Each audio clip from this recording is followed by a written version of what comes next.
aujourd'hui partout, c'est le monde du capital qui l'emporte, c'est les riches, Macron c'est le président des riches, etc. C'est la vulgate, c'est l'air du temps.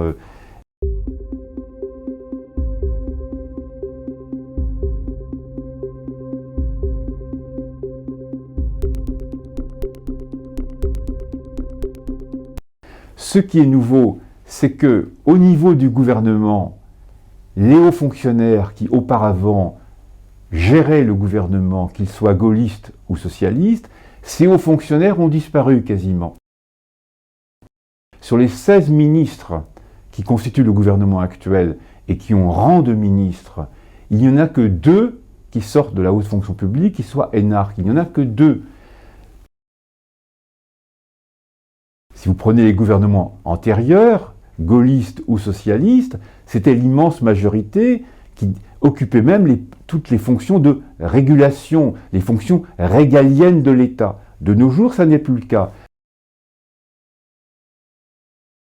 Ce qui est nouveau, c'est de la même manière la disparition du personnel politique classique, c'est-à-dire les enseignants, les journalistes, les médecins qui étaient les assistantes sociales de leur circonscription, ce personnel qui peuplait les partis politiques et qui faisait carrière à travers les partis politiques pour monter jusqu'au niveau du gouvernement, ces députés-là ont disparu. Et l'immense majorité des députés aujourd'hui sont ce qu'on appelle des primo-députés, c'est-à-dire qu'ils n'ont jamais été députés.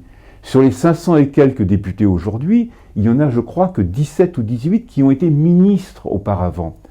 C'est-à-dire que l'idée, au fond, d'une carrière politique, d'une compétence politique, d'un rôle politique acquis, est menacée, a disparu, et qu'il va falloir reconstruire tout cela.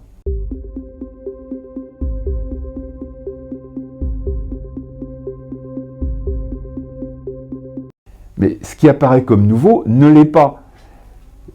Les cabinets sont toujours mis en œuvre par la haute fonction publique, exactement comme ils l'étaient de tout temps depuis la 5e et même la 4e République. Donc de ce point de vue, il n'y a rien de nouveau.